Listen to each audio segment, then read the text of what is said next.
Alors bonjour, je m'appelle Romane, j'ai 21 ans et aujourd'hui on est là pour que je vous présente un petit peu le monde de la seconde main et plus particulièrement le monde de la friperie.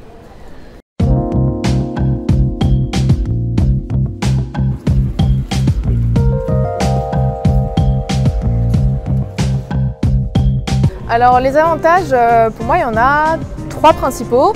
Je dirais que premièrement il y a l'aspect financier. Les friperies c'est beaucoup moins cher que la fast fashion et tous les magasins d'une façon générale parce que c'est des vêtements évidemment qui ont déjà été portés et c'est aussi parfois de vieux vêtements comme dans cette friperie ici, c'est une friperie assez vintage.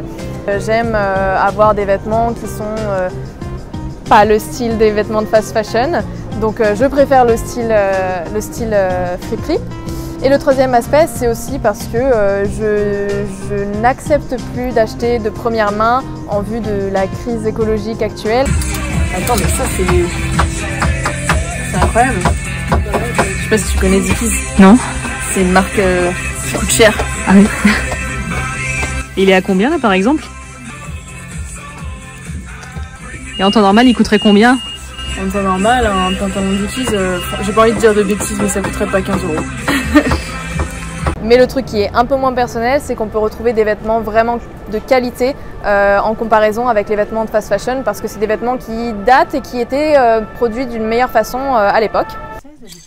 Ouais, c'est des jupes en flanelle, des jupes écossaises. C'est très tendance en ce moment, ça revient beaucoup à la mode.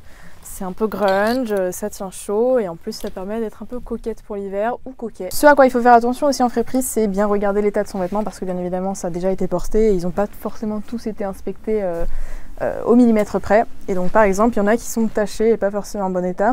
Alors moi par exemple, les taches, ça va pas forcément m'arrêter parce que avec les recettes de grand-mère, on trouve des solutions pour enlever les taches. Mais bon, parfois il y a des trous, parfois il y a des petits trucs comme ça et parfois on n'a juste pas envie de s'encombrer et d'acheter un vêtement qui est taché ou troué.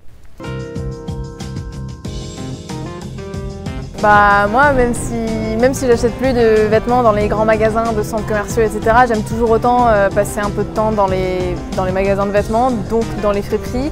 Donc j'ai passé un bon moment, même si j'ai rien trouvé, et heureusement que j'ai rien trouvé parce qu'en soi j'ai besoin de rien. Il ne faut pas se forcer à acheter si on n'en a pas envie, si on n'a pas trouvé la pièce qui nous correspond, et voilà. Alors moi je vous encourage à acheter de seconde main, même si ça fait pas toujours envie, que c'est pas aussi propre que les magasins qui sont rangés au millimètre près. On trouve de belles choses, des vêtements qui ont une histoire et auxquels vous pouvez redonner vie en les achetant. Et en plus c'est mieux pour la planète, donc achetez friperie, achetez seconde main.